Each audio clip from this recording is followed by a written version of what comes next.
Kinumpirma po ng ahensya na mayroong 15 tauhan ng Philippine National Police ang nasa ilalim ngayon ng restrictive custody dahil sa pagiging sangkot sa pagpatay ng mga nawawalang sabongero. Kaugnay niyan, kuha po tayo ng buong detalye sa pag-uulat ni Bombo Grant Hilario. Kinumpirma ng Department of Justice na mayroong 15 tauhan ng Philippine National Police ang nasa ilalim ngayon ng restrictive custody hinggil sa kaso naman nawawalang sabongero.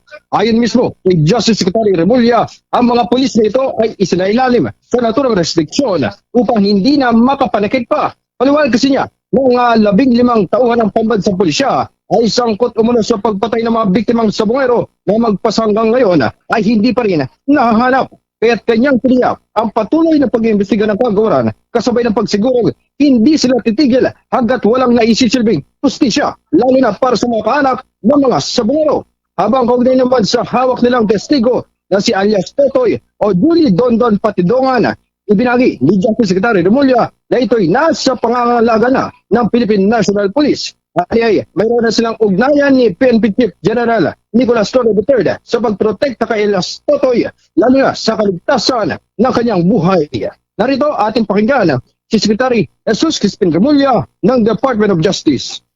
Nandiyan ang WPP, nakaalalay lang. But so far, the security is under General Torre, kay PNP Chief. O under protection of the PNP. Saka may restriction na nga sa 15 tao ng PNP na involved dito sa missing. Si alias Totoy o Julie Dondon Patidongan ay ang siyang lumantad na testigong nagbunyag ng mga aligasyong kontra kina Charlie Atong-Ang at aktres na si Gretchen Barreto. Ngunit ito'y mari namang pinulbulaanan ng kampo ni Atong-Ang at iginit pang walang kredibilidad o basehan ang mga paratang ni alias Totoy hinggil sa kanya. Kaya't bunsod ng mga palitang ito sa magkakabilang kampo, iginit ni Justice Secretary Remulla na makasesiguro muna ang publiko na may sisilbi ang hustisya. Kanyang pagtitiyak na hindi mo maapektuhan o mababahira ng pera ang kanilang isinasagawang investigasyon. Matukoy lamang ang katotohanan. Narito muli ating pakinggan ang tinig ni Justice Secretary Remulla ng Department of Justice.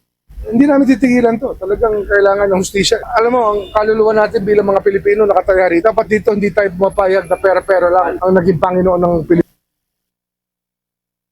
Dahil dito, ang kaanak naman nawawalang sabongero ay muling nakakita ng pag-asa hinggil sa pagkamit nila ng hustisyang matagal nang inaasam. Ayon kay Janice Esplana, tiyahin ng isa sa mga biktima, ang mga panibagong ulat ay kanyang ikinatuwa sapagkat doon ay halos wala na raw silang naririnig na pag-usad ukol sa kaso. Kaya't nang lumantad ang nagpakilalang testigo ay nagkaroon raw muli sila ng pag-asa na makakamtam ang hustisya sa lalong madaling panahon.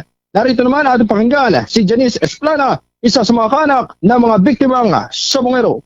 Noon po nawawalan na po kami ng pag-asa na biglang tahimik na naghihintay po kami ng update pero wala po kaming makunan. Tapos ngayon po na mayroon pong lumabas na witness, napakalaki po ng aming pag-asa na dumating po yung araw na yung aming pong ipinaglalaban sa loob na 4 na taon ay makamtan na po namin sa lalong Mula dito sa Department of Justice, Lungsod ng Maynila, ako si Bombo Grant Hilario, nag-uulat para sa the #1 and most trusted radio network in the country, Bombo Radio Philippines. Basta Radio, Bombo!